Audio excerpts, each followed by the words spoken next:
Hello, welcome back to Dungeon Not Included, where we are playing Tears of a Machine. We had our exciting volleyball episode last episode. Yeah. And now we're going to get some big robot fights, I guess. So That's the goal. That's the goal anyway. Yeah. So the big volleyball focus of last episode does mean that your group got to run some other people through their paces and stretch your legs a little bit. Why don't we do what I always like to do when I kick off a session and just ask everybody to take a quick look at their character sheet. And I just want you to kind of read through the identity, the first sentence of your character. So, Noah X, who are you? I'm that fearless refugee who's good at empathizing, discovering, and deceiving. Justice matters to me. Very good. Very good. Salem, who are you? I am Salem Byrne, a 20-year-old holistic outsider pilot, good at discovering, shooting, and disturbing. Very good. Very good. All right. And Fatima, who are you? I am Fatima Shervani, a 19-year-old brash troublemaker, good at intruding, fighting, and protecting. Excellent. Good. I always like to do this kind of like a little bit of a refresh to get things going, because today we're going to have even more fun, because we're going to have to start looking at the lower half of those character sheets because it's time for the big robot fight. Mm-hmm. So as you remember kind of from the structure of the game, scenes have beats, basically kind of like the significance of the scene. And the more important the scene, the more beats it takes up. We started out with 6 beats at the beginning. We've ticked our way through them with a series of actions. So now we are at what is called the crisis of the episode. Every episode has to have a crisis. And in the case of the Tears of a Machine, most of the time, that means a giant robot attack. Could be other things. Maybe it is a really intense volleyball tournament, or a huge argument, or just people, punching each other. But I think we all know what we're here to see tonight. So let's get into that.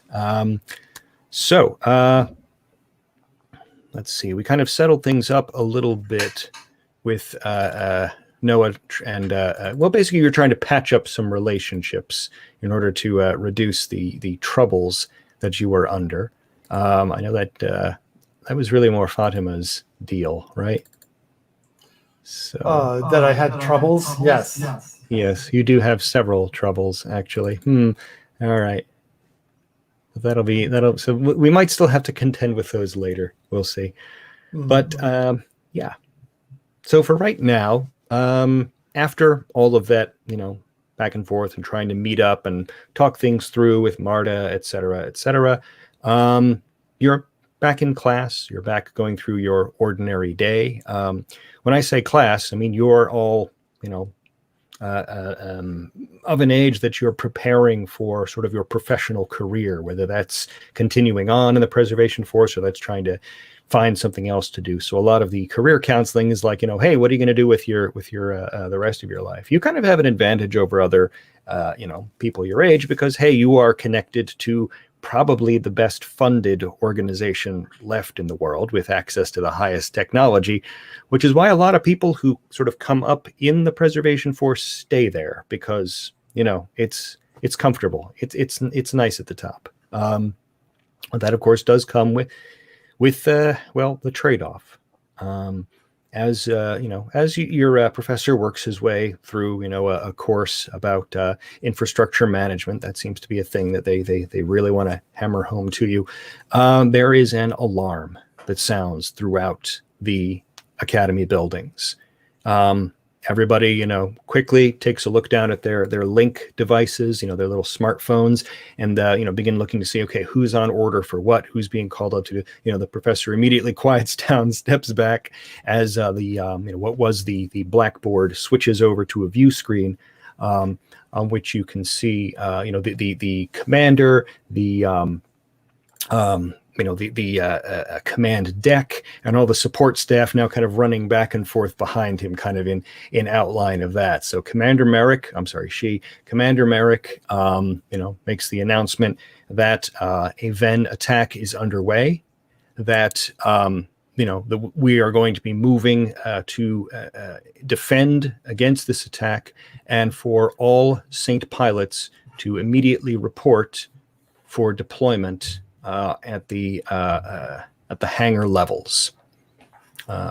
So in addition to the three of you jumping up, of course, the other pilots from let's see here, from Able Company also step away from their desks, and the six of you start rushing your way through the hallways. Everybody knows when a pilot's coming, so they all step aside out of the way and let you through the hallways of the academy. Your link buzzes with where you need to be and all that sort of thing, in case you suddenly forgot how to walk to the nearest elevator and ride it down to the bottom floor. Everyone's being very, very efficient in supporting this effort as you make your way there. Once the six of you are standing in the elevator together, Samantha, Samantha, Vikas, and Heike all sort of take up position leaning against one wall of the elevator, kind of leaving room for the three of you to lean against the other wall opposite them. Samantha shoots you a dirty look and then picks up her own link and starts reading through what's being presented there from the commander as sort of a pre-mission briefing. Anybody want to say anything before we hit the bottom deck? I'm going to read the room as being a little awkward and be like a smug little kid who, not kid, but smug bastard who shouldn't, doesn't really need to take a leadership position right now, and say, hey, we're all got this. We're all on the same team here. Yes, same team. You're right. Samantha looks up at the three of you and says, "Oh, but wait, separate deployments. So maybe not the same team." She holds up her link and holds it over to you, and it indicates that Able Company will be actually operating separate from the family for this operation. Guess we'll see you on the other side. The door to the elevator slides open. The three of them rush out to their locker room, and three of you are, led over to your locker room. Now there are technicians buzzing around. There are emergency lights flashing on all the walls down here. They funnel you over to your little cubicles where you open up your lockers and you put on your launch suits. It's kind of like a scuba suit, but it's got all this like extra padding on it, for impact concerns if you end up rattling around inside your Saint. They then march you out quickly to the launch decks. Now, over the loudspeakers and so on, there are announcements coming from Commander Merrick, and you're starting to get the picture of what's been going on. So your ARCS was on its way to meet up basically with the ARCS under construction in Philadelphia. The ARCS Ocker, the one that's sort of under construction and soon to be launched. That's what this whole commemoration event is about, is you being present for that. So Ocker is still under construction and is considered a pretty high value target, it's expected by the Ven. But not only that, there's a lot of supplies and equipment and so on flowing into Philadelphia in order to support that construction effort.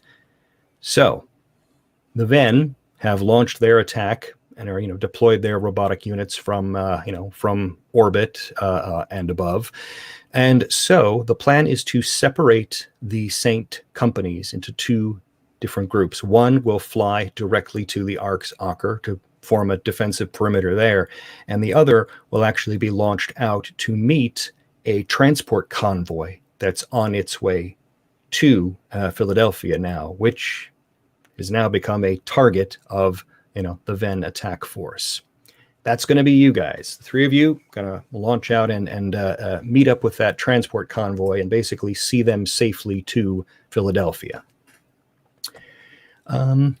So once you're in your flight suits, they put a little golden crown on your head, the halo that connects your mind up to the Neuralink system that works through the Saint.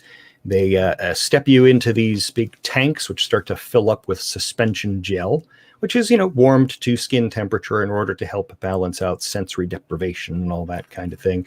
And it also thickens to be impact resistant because you're going to be flying very fast speeds. You're going to be, thrown around in several 100 tons of metal. So they want to try and do what they can to cushion you against that any nasty impact. Now, of course, you can't breathe that stuff. So they actually put a respirator over your mouth and begin pumping in an oxygenated fluid that you'll have to breathe, which is also uncomfortable and unfortunate. But hey, it's what's got to be done to keep your fragile human body safe as you are loaded into your saint. The capsule is closed over your head, and you start going through your meditation exercises to relax yourself. You start to drift away, falling asleep.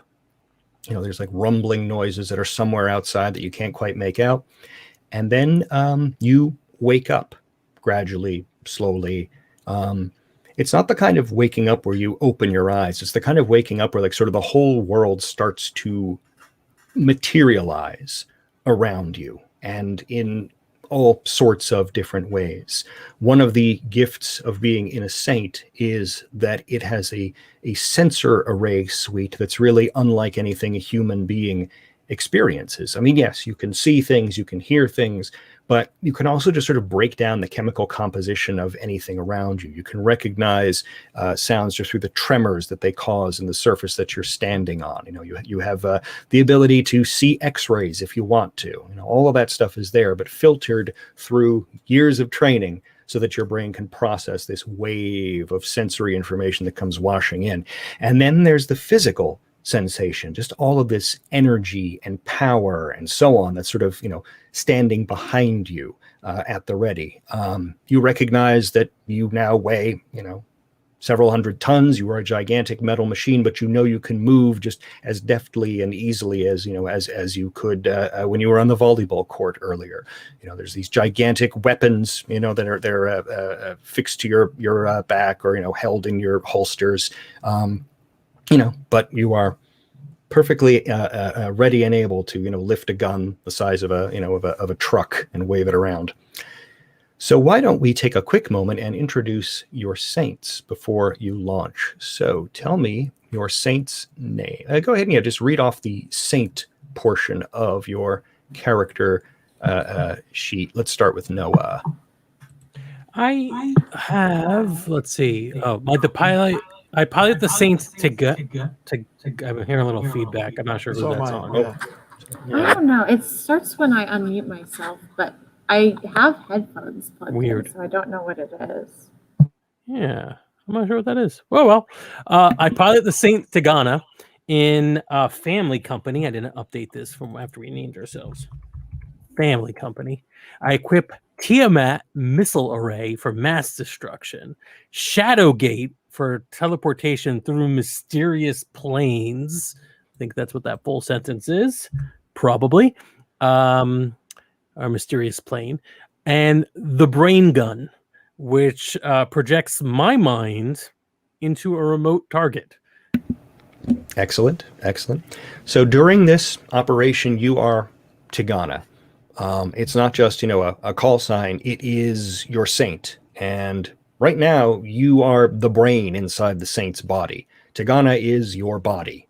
So that's why you'll be referred to as Tigana during the deployment. Right. Okay, Salem, tell us about your saintly form. So I've changed the design a little bit since last time because I was looking up different kinds of shrikes. So I pilot the Saint Shrike in Family Company. I equip an RTMS bow for long range, screamers for medium range, and skates for evasion. I decided to go with like a crimson breasted shrike design. So like the front of the Saint has like bright red, and then the back is like black with like white stripes along the arms. And my helmet is like shaped like a bird's head. That's cool. Those are good design choices. I approve. Thank All you. right. Very good. So, Shrike, we are settled. Fatima, tell us about your saint. I pilot the Saint Mischief in Family Company. I am equipped with spike arc generators, which create lightning balls. I have an interposing shield for blocking damage, and Archangel Wings for flight. Okay, good. So the three of you step up to the launch platforms.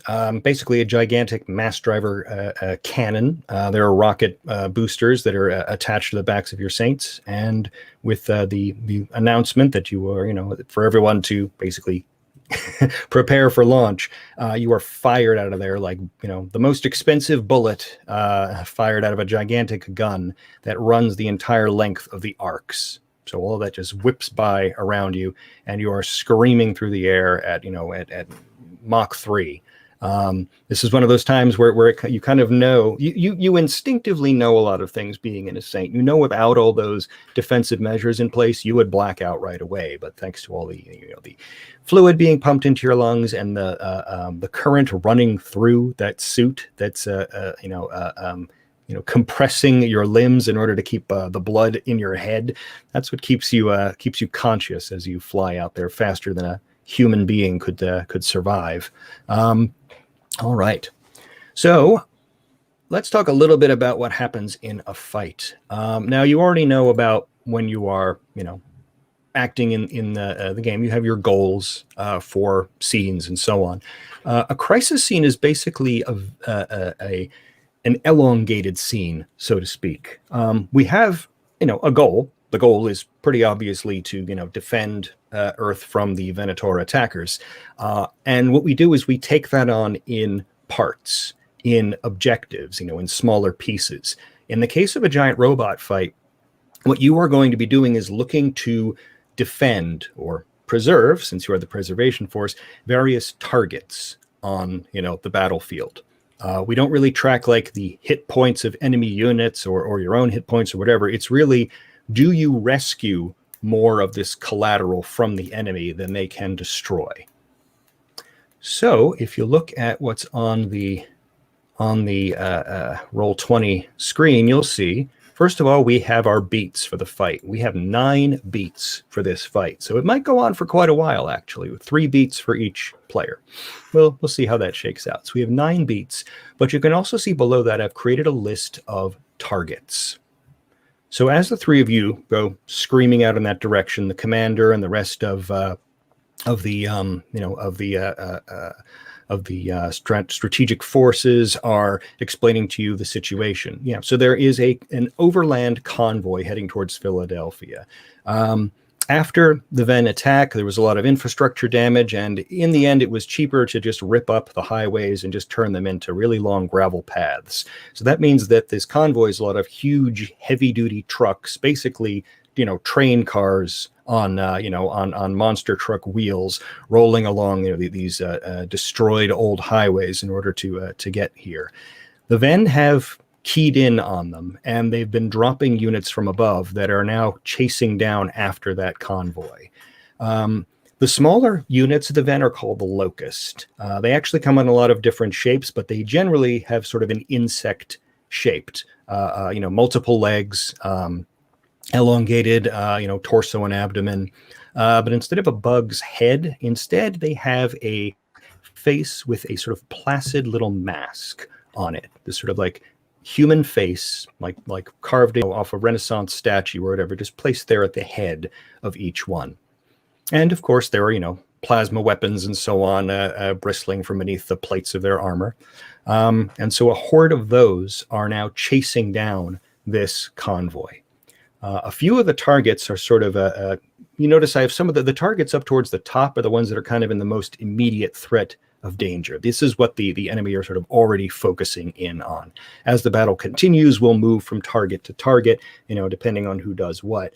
And, you'll move to defend them or pick another thing to rescue or so on. But right now, what Command has brought to your attention as being the highest priority are the air support for this convoy. I mean, of course they have air support. There's a VTOL ship floating overhead of them trying to keep the air clear. Unfortunately, the Venator have what they call wasps, which are, kind of smaller robots, but they are missiles, in effect, that are now floating around through the air trying to get close enough to demolish the VTOL.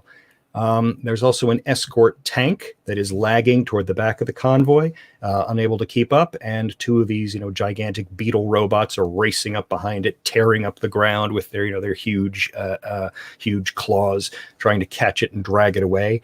And an escort troop transport is also now stuck at the back of the convoy, so they are in the greatest danger of being wiped out first.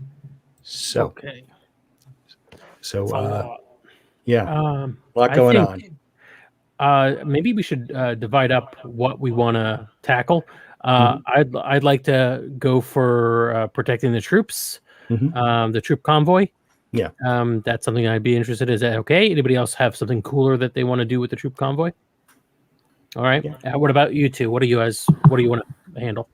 Since I have the long range stuff, I might be good at helping with air support so that I can like shoot things out of the sky, right? Yeah. I can help with that too because I do have flight. So Sure. Yeah, you can team up and work on a target together, or you can, separate to work on them. We went over the teamwork rules last week. They work in a similar way. By the way, if you're worried about how quick the convoy is moving and all that, you are 40 meters tall. You can run very fast because you take very big steps. Right. So keeping up with one of these driving vehicles is not going to be a problem. Although I would love to see Salem skating after one at one point. Oh, that's true. I'm sure that'll come up eventually. It might come up. All right. See the animation. I think it would be best to divide and conquer at this juncture, and if stuff starts getting overwhelming, we can like team up. So, do you think Fatima would be better for air support or for the escort one? Keep in mind there's wasps, so we can narrate that it's a different kind of air fight that's happening with Fatima. Yeah, true. Yeah, we're pretty flexible with how you choose to engage. A saint can do an awful lot. Even if you don't know how to throw a punch, the saint knows, and you can kind of just, visualize it happening, and all of these combat computers and servo units and all that stuff will take over and make it happen. You just kind of have to want to fight, and the saint will want to fight for you. And fundamentally, it's not like that we're dealing with like minis on a map. We're talking about how we want to move through the beats. All right, I'm cool with that. All right. Who wants to go first? Salem, maybe like you want to take the lead for like suppression fire or whatever is coming out. Yeah. I'm sorry. We have to change our bottom thirds to include an extra name. I'm going to do that. I'm not going to penalize you for it, but I just kind of want to point that out, that I think that is a sort of a feature. I like it, and I think it adds. So I'm going to see if I could squeeze more in me. All right. Why don't you go ahead first, Shrike? Okay. I will take care of air support then. I think I'm just gonna like use my RTMS bow the Artemis bow to shoot units out of the sky to keep them off of the air support. Okay. So as with other situations, we want to see what of your traits are helpful in that. So you've described yourself shooting, so obviously your verb shooting is an important one here. What other traits are you able to use to help with this? I want to sort of like disrupt their attack pattern, so I think disturbing would be a good one. And then I think another good one could be holistic, because I could like take in the whole picture to like decide which ones need shooting down and which ones need like that makes sense. Yeah. Okay. Did we acknowledge the cat on stream? I don't know. We did not. I am at a friend's house and they have a cat and she is very chatty. So sorry for the background noise. If you back the Kickstarter, you get to see the cat. Yes, there you go. There you go. We'll get photos of the cat. Thousands. All right. So yes, so Shrike, you detach from your launch unit and sort of drop down the last bit for the superhero landing as you draw your Artemis bow. As you said, you sort of take in the view of things as the convoy comes barreling toward you, and the trucks start screaming by. All of you can already start to hear the chatter from those vehicles, like the radio comms going back and forth of soldiers, like, shouting orders to each other.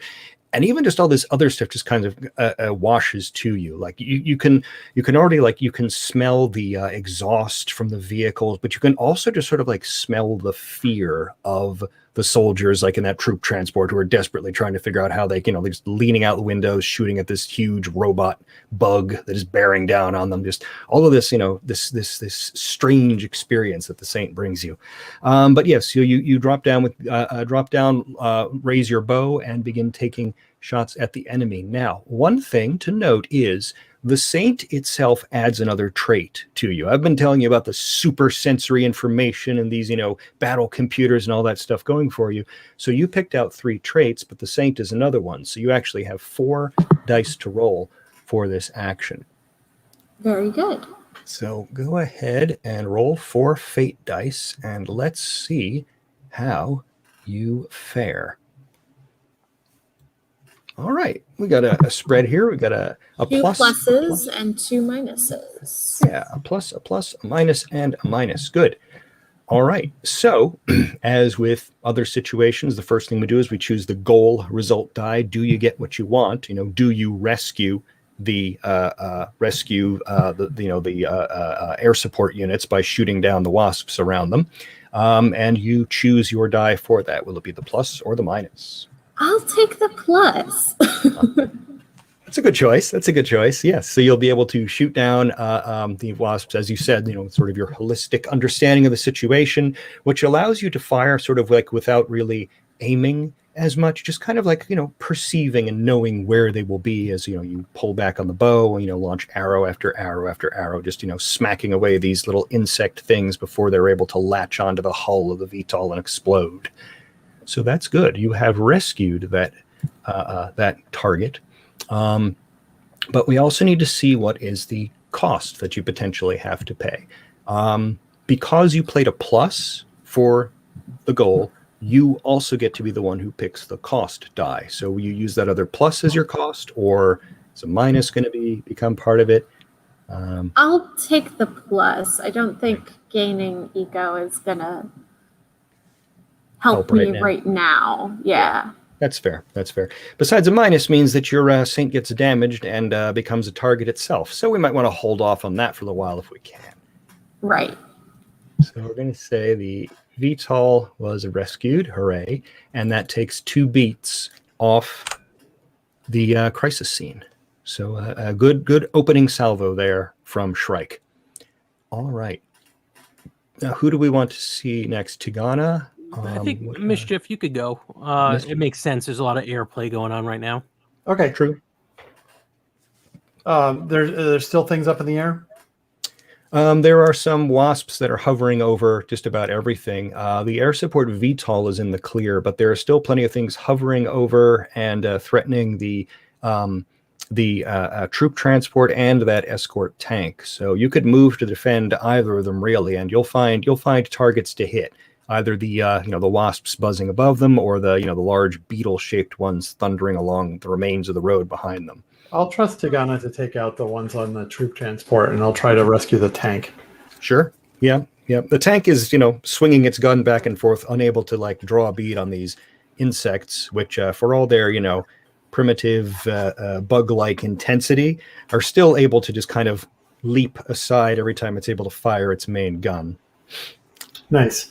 I'm going to come screaming in using my wings to decelerate. Mm-hmm. And as I do, basically generating a ball of lightning in my hand. Mm-hmm. And as I come in, I'm just going to smash that into the wasps that are hovering above the tank. Nice. All right. So what traits are you using, Mischief, in order to do that? You've already got the one, of course, from your Saint. I'm using brash and fighting. That's true, yes, because you're going hand to hand with these things. So that's and good. I think I can also use protecting. True, yes, you are moving to defend these. All right, good. So that's four dice. We're in a good shape for this. So yeah, let's see what we get with those 4 fate dice. Okay, 1 plus and 3 blanks. All right. So yeah, you're still in good shape there. Which die do you want to be your goal? I'm going to go with a blank, actually, because I Okay. have enough trouble already. Gotcha. Okay. Well, a blank result means that you get what you want, sort of. In a fight, what it means is you've defended this target, but you haven't like rescued it. It's not free from the possibility of attack. You fought over this this target, but it's still potentially on the battlefield and could get hit by a later attack. Okay. It's still going to reduce the beat count, just not by 2. It's going to reduce the beat count by 1 instead. Mm-hmm. So that's kind of the trade-off there. The other thing to note is that if it's not a plus, I get to choose the cost die from your, remaining dice there. Oh, tell the cat we love them. That's cute. So you're still For good with those the watching the stream, Maggie is on her lap for a moment. She is cats always take asking over. for attention. The internet only exists so that we can all worship cats. All right, good. So, so you're still good, Mischief, with the blank. Yeah, I'm going to use the plus for myself so that I don't get a more ego or. Gotcha. Okay. Yeah. Well, remember though, I'm going to be the one who gets to choose the cost die. Oh, that's right. Okay, and so you can choose a blank. I could still choose a blank. Yeah. Okay. Now remember, you have ego points, but another thing to note: this is another reason where there's another point where saints are different. You have those weapons. The weapons matter to your saint. Your weapons are equipment. They matter to your saint. They aren't traits. They're just ways for you to do things. But there's also a checkbox next to each one. You can uncheck that box and you can, what I call, use up or burn or whatever that piece of gear. And you can use that like an ego point to change the die result. Basically you can force a victory by wrecking your saint's equipment. And I can use an ego point for that too, right? Yeah. An ego point will do the same thing. It'll also let you turn a die result. In this case, if that plus is left behind there, you'll spend one and get it right back because of the numbers there. Yeah, that's what I'll do. Yeah. Okay. All right. Yeah. So you'll turn the cost die into a plus, but then with that other plus, you'll gain it right back. Okay. Good. So you're able to. We kind of did that out of order, but anyway. That's right. So using your flight unit, and as you said, you sort of rush through the wasps with lightning, wreathing your hands. You're sort of tearing them out of the sky, and they go skittering and crashing to the ground. You can hear a cheer come up from the escort tank, which is then silenced, however, when another one of those beetles rushes up and sort of sideswipes the thing, knocking it so it rocks back and forth. Doesn't fall off the road yet, doesn't get tipped over, but still under threat. Okay, but you stay safe from any danger in doing that. So, our beats are down to 6, and we need to find out what is happening with Tigana. So Tigana is focusing in on the troop transport, who very end of the train, most dangerous, most at risk, but probably least valuable because it's just people as opposed to very expensive equipment, or at least that's the math going through Tigana's head. And being a fearless refugee, and is good and can empathize with all the people in that transport who are screaming right now, trying to futilely trying to get the locusts at bay, or like chewing at the side of the transport. So he is going to leap to the back of the line, avoiding all the other obstacles, all the other potential targets, and is going to attempt to pull the transport away from danger and into safety. Actually physically grab up the transport and move it. Yeah, and I think I'm going to move them through the shadow gate, my cloak. Oh, okay. Gotcha. Yeah. So you're going to activate your shadow gate, pick up the vehicle, and pass it through there. All right. Right. That sounds interesting. I'm trying to tag fearless, refugee, and empathizing. possibly deceiving. I'm not sure how much we're deceiving the locusts in this. It depends on how effective it is. Yeah. Yeah. I mean, you do also get one more for being. Yeah. So I'm at 4 Mhm. as of now, Right. and I will let me flip over to the roll. I'm pretty sure it's RD F, right? 4DF. Yeah, R4DF. R4DF. Wow. Ooh. It's the space that I forgot. There he is. Okay. It's a good roll. You guys are Not rolling bad. very well tonight. Not bad. So far. All right. Yep. Yeah. Plus, blank, and blank. Yeah. So I'm going to use that plus for the goal. Mhm. I'm going to successfully pull them out. Yep, you pull them out. You pass them through the shadow gate. You see the vehicle. Well, you know where the vehicle materializes away from the fighting on sort of a side road rolling along. Everybody on board. You can hear like sort of the shouts and the shock and all that, and you can feel a slight difference in the distance because their radio communications are still coming across nice and clear to everybody else. So you being a saint know the the added distance of where they are now. You know, far enough away that they are out of the immediate attack of the Venator, though, so they have been rescued. I'm going to move them to the list of stuff that's not under attack right now. Okay. Very nice. And what about your cost? You get to choose your cost die. You've got plus, and you've got 2 blanks. I'm going to go with a plus. All right, good. So no threat or danger to yourself. Yes. Yeah. So the locusts are a little surprised to suddenly have their prey just like, snatched up and vanished away from them. They kind of scramble around looking for a target, trying to figure out what to do.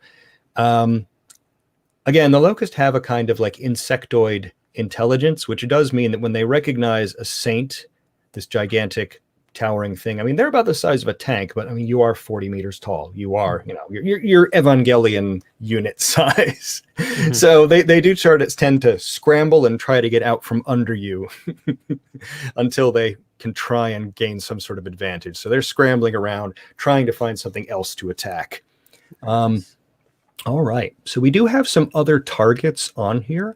It looks like things are going very well for the fight, though. You're already down to 4 beats. So, I mean, you rescue 2 more things and basically the fight's over, right? You've you've beaten back the enemy enough that you've dispirited them. You'll be able to get away. At the front of the convoy, actually, the lead vehicle is what's called a breaker. It's basically a gigantic bulldozer that's there to make sure that there's nothing in the way of this convoy as they're, are racing along, unkempt roadways. And there is a emergency that goes up from that vehicle, that there is debris in front of them. In fact, that debris seems to be Venator units that in the launch from above crashed down miles ahead of the convoy, sort of creating a kind of an ambush. There are craters there that are left in the ground from them, and those locusts are pulling themselves up out of those craters now and kind of, forming up in this line of things. These ones look sort of like crabs, like big pincer claws in front of them that they're raising up to sort of, form kind of a blockade that the bulldozer is racing toward. They don't seem confident that they've got the strength needed to break through that line, though. So at the back, the escort tank still getting harassed, but at the front, the breaker is about to crash up against a group of locusts and would really like some help in making sure it can get through that barrier. So how do our saints wish to act on this? Now, another thing I should point out, there are other potential targets on the board here. You can act on one of those now to just sort of pull them out of danger and make sure that they are never, in danger. The convoy lead, the convoy heavy 1, and the convoy heavy 2, those are the big trucks, the ones that are loaded up with ammunition and repair parts and, and fuel and all of that extremely dangerous stuff that we're trying to protect. You don't have to wait for me to put them under threat. You can just say, I'm going to go deal with that and do it. So what's the plan, folks? I think I'm going to try and scatter the locusts in front of the breaker. Sure. I can shoot them from a distance, right? Since I have a long range weapon. Oh yeah, yeah. And I mean, Yeah. you'd be having a saint means you can fire this thing really huge distances. It's very good at calculating angles of deflection and so on. Right. The arc of descent is a fun thing for your mind to process right now. So, I am going to.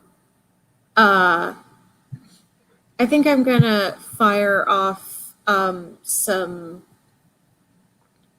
arrows from my bow to basically, like, I want to scatter the beetles, make them get out of the way of the convoy. Sure. So I think that would probably be like holistic and disturbing and shooting again. I think that'll work. Sure. Yeah. I mean, you're kind of like going on your sense of where they are without even a direct line of sight. I mean, you can be sort of firing indirectly in order to hit them, which having the holistic senses of the saint does assist that. Good. Does anybody want to join in on assisting Shrike with that, or do you think Shrike's got it handled? This will be 4 dice for you, by the way. And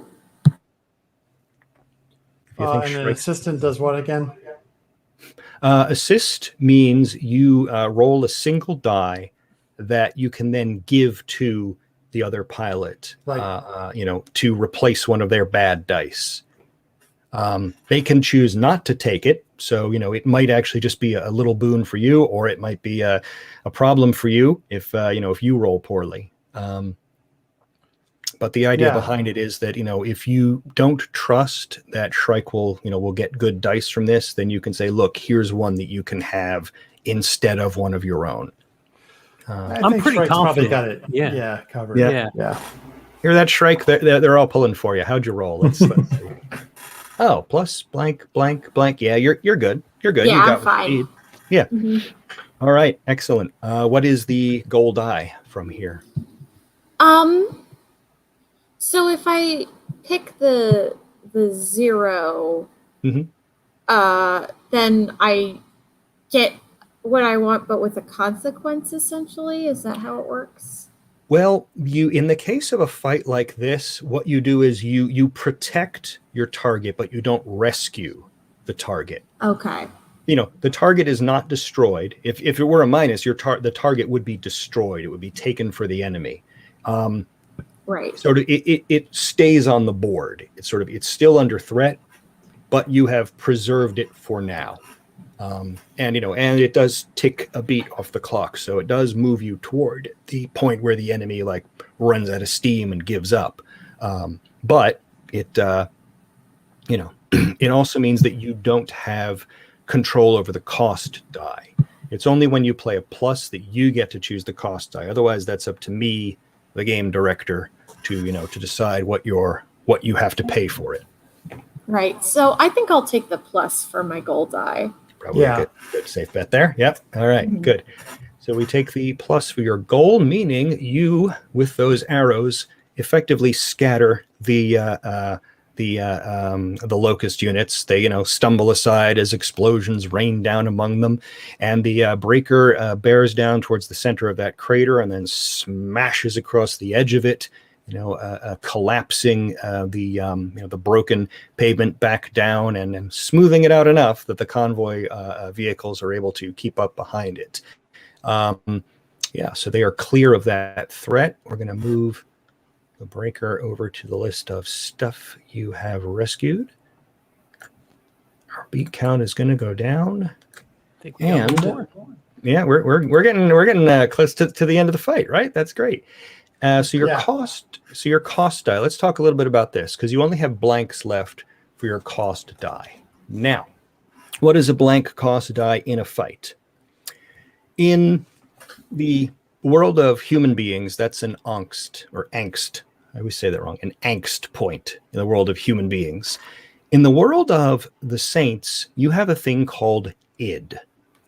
Id is the reptile brain. It's the parts of the saints that's doing all that stuff, like aiming weapons and receiving all this super sensory information and all that kind of stuff. There's parts of the brain of the saint that are not yours. And if they start to feel frustrated or whatever, then there's an increase in id. As long as id stays below your ego, you're fine. But when id gets higher than ego, the saint's sort of built-in mind starts to try and seize control away from the human pilot mind. So, this is the problem of two brains in one body.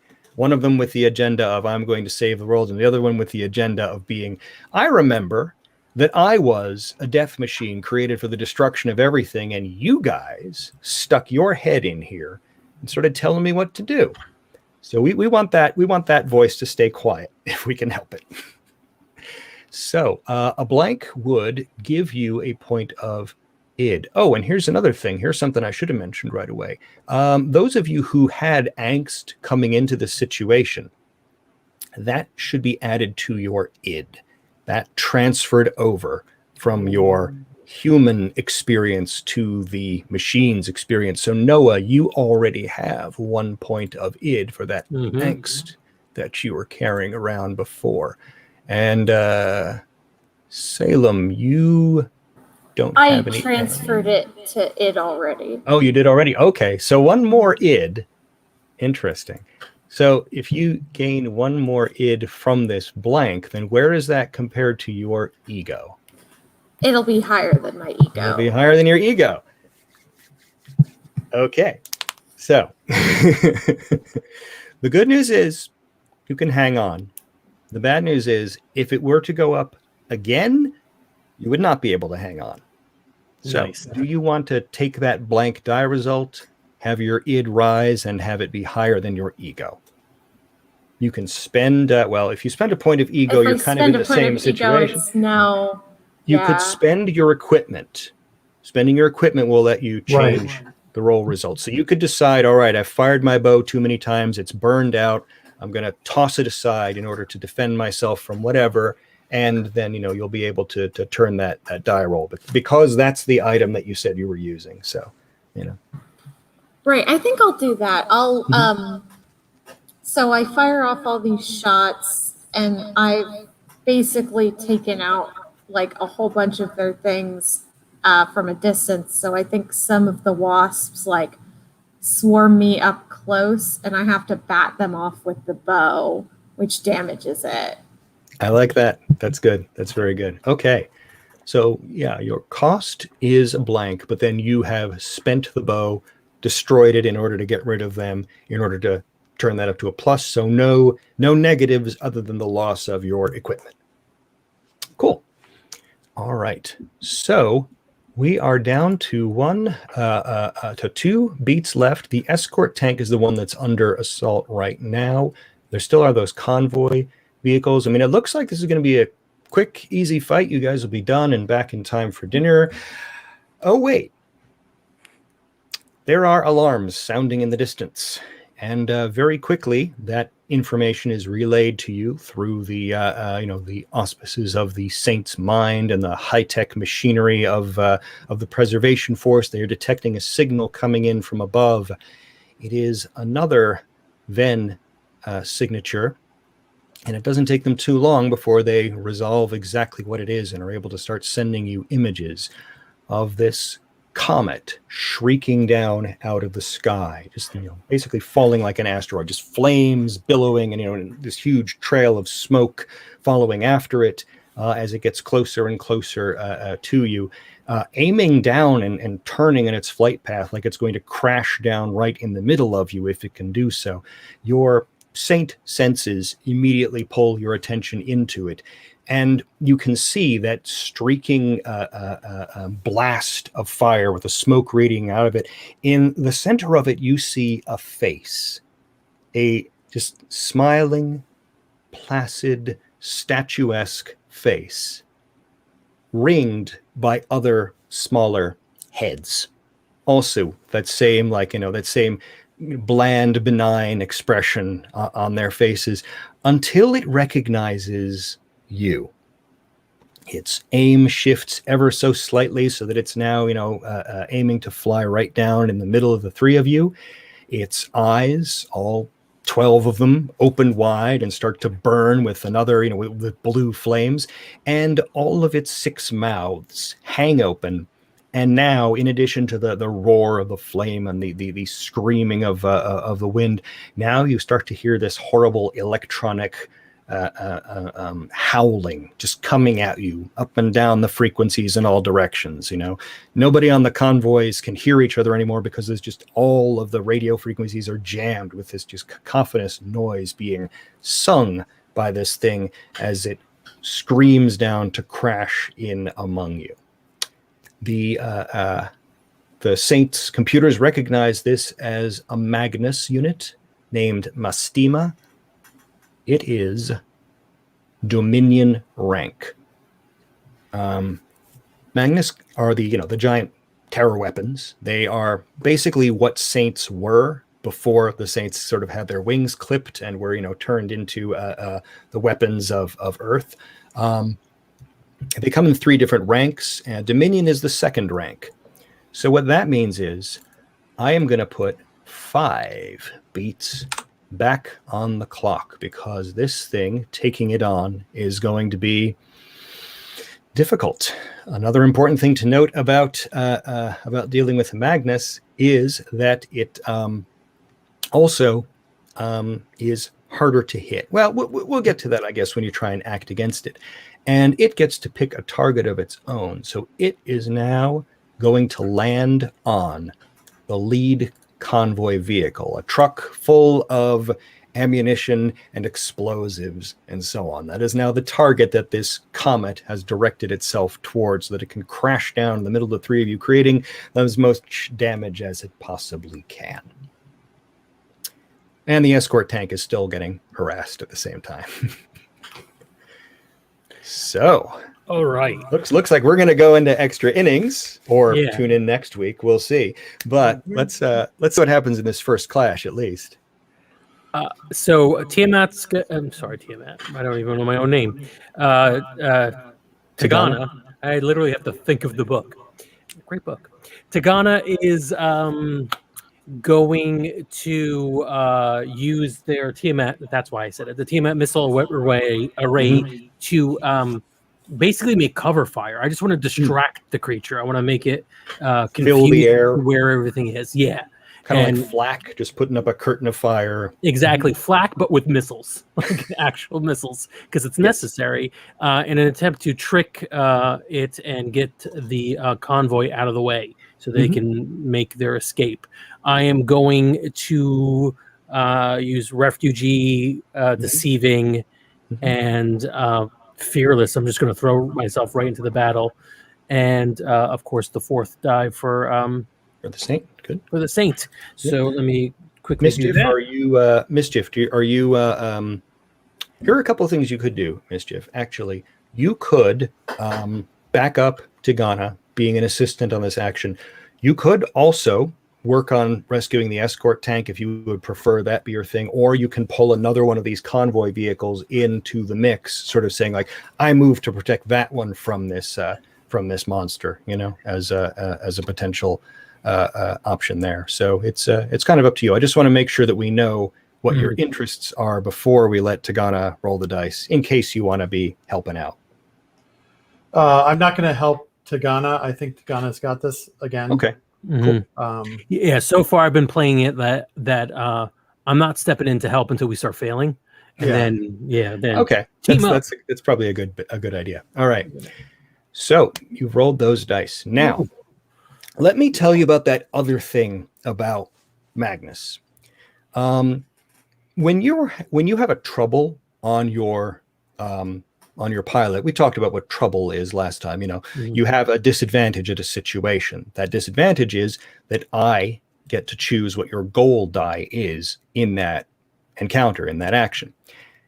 So Magnus are kind of the ultimate weapons. Everything that you can do, they can do a little bit better because they're not held back by things like mercy or human frailty, or anything like that. So just about any action you take against a Magnus is done from a place of trouble. So I am going to be choosing your gold die for this action. And you get a great choice. Oh, I've got a fun negatives. choice. Yep. A blank and a positive. Oof. Yes. So yes, a plus, a blank, and 2 minuses. So obviously, I'm going to take one of the minuses because I want to crush that. I want to see that explosion. I want to see this, this thing fly out of the sky, land in that truck, and just crush it into oblivion. You can stop that by either, you have a couple options. If you've got an ego point to spend, you could spend an ego point. You've got your Tiamat missiles. You can check them off and say, okay, I emptied them out to do this. You could do both of those things and turn that minus into a plus if you want to, but that means you can't do that for anything else this action. In the course of an action, you could spend 1 point of ego and 1 point of equipment, either on the same die or 1 on the goal, 1 on the cost. Oh, I like that. I am going to do both. I'm going to take an I'm spending a point of ego. So basically, as the missiles arc out and they're about to make a bunch of strafe. What is it called? Flak. That's what I'm looking for. Yeah. Bunch of flak.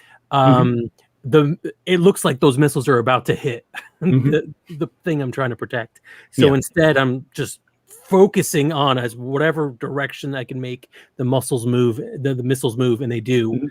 But I exhaust my missile array. It's completely out. So I'm going to turn that into a positive. Right. And does it count? So now it counts as a positive. That means I get to pick the cost, right? Right. You get to choose the cost die. So now left to you, you have a plus, a blank, and a minus. So yeah, I'm definitely with that plus. So almost ended up killing those people, but exhausted myself and saved them. Yep. But in the cover of explosions is enough to distract the Magnus, to lead it off from its target, to do whatever. So that rather than crashing down on that lead convoy vehicle, it shoots underneath it as it hits the ground, still coming down like a meteorite, like just, just blasting explosion, debris firing up into the air and raining down in all directions. All the other vehicles are like swerving madly to try and get around this thing and avoid it. I mean, it hits the ground like it breaks itself. But that's not the kind of thing that stops a Magnus. Like the smoke hasn't even cleared before it's already like up and thrashing around and like spinning around and looking for targets. Now that you can see it up close, it has those 6 heads, but it also has like 4 pairs of wings. 6 arms that all end in long grasping claws. All of those mouths are screaming and shrieking at all times as it's just looking around for the next thing that it can attempt to destroy, which is probably that escort tank, since he's stuck at the back of all this and unfortunately is the last one to arrive at the impact of the Magnus. So Mischief, are you still going to see what you can do to keep that tank from being destroyed? I am. All right. What can you do in order to keep that tank from being destroyed? I'm going to use brash fighting and protecting. So you're coming in close? You're coming right in close? Right into the Magnus's face. All right. So that's going to give me 4 dice. All right. Let's see what we get. You are still in trouble because this thing is still in fighting trim. 3 blanks and a minus. Okay. 3 blanks and a minus. Well, I mean, I've got to choose the minus because it's the Magnus. If it isn't able to destroy something, it's going to be very upset with me. So I'm going to take the minus for the gold die. You can buy that up with an ego point or by burning up a piece of gear, or both to make it a plus. I used an ego point earlier, so that means I can't do it again, right? No, you can do it again. It's just in one roll of the dice. Oh, one roll of the dice. Yeah. In one. What's the word for this? One task. One roll of the dice. You can spend 1 point of ego and use 1 point of gear, one piece of gear. okay, so I'm going to use my ego, and I'm going to use my interposing shield, Mm-hmm. and I'm going to burn up the interposing shield as it comes down on that convoy. I just get right directly in front of it with the shield up, and it just bears me down to the ground, shattering the shield as it does. All right, excellent. Yeah, so it smashes the shield, knocks you down onto the ground. That is a plus for the goal, though. So you have rescued that tank. It speeds away to safety, rushing from the explosions and demolition of everything. Your cost die, however, must be a blank because there is nothing else left for you, and you've already spent stuff to buy it up. So that is a point of id on your saint, from the horrible indignity of being slammed into the ground, from the the damage that's been done to you there by that. All right, you have rescued the target. So I still have 2 egos, so it's not higher than my ego yet. Right. Yes, good. Yep. Yeah, as long as your id is not higher than your ego, you're in good shape. Shrike is the one who might have some problems later. Right. All right. Well, I think we're at time though, so that this might have to be a to be continued as we try and finish up this fight against this thing. I don't know. That's fine. I like it. Yeah, I enjoyed a lot. Oh, I can't believe things turned around for us. We were doing so well. You're still doing well. You're you're wrecking all your equipment. That's I usually consider that a good mech fight. I mean, some of my favorite mech fights are ones where like in Eva, like there's always like empty the gun, throw it away, grab up a rocket launcher. They always do that thing. Yeah. In Gundam, always empty the gun, throw it, grab another one. I finally figured out why that is.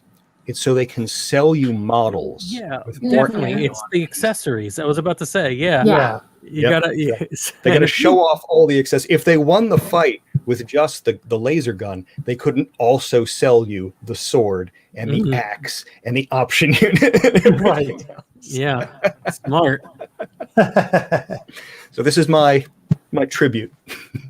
Yeah. Well, speaking of selling you the sword and the axe and the accessories, go to robotcall.info, find out information about the Kickstarter, or probably in the link to the video and podcast you're listening to right now, and back this game so that you can see it come to life and play along with us. This is a lot of fun. All right, I'm excited. I hope I'll be honest. I wanted to assist once today, and it was just throwing some sort of severed head into the air so that Mischief could spike it into somebody else. I think we still got time. We still have time. I don't want to push it. We have time. I don't want to push it.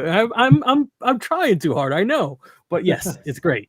All right, see everyone next Monday at our regular time. Next Monday. See you then. Right. Bye. Bye.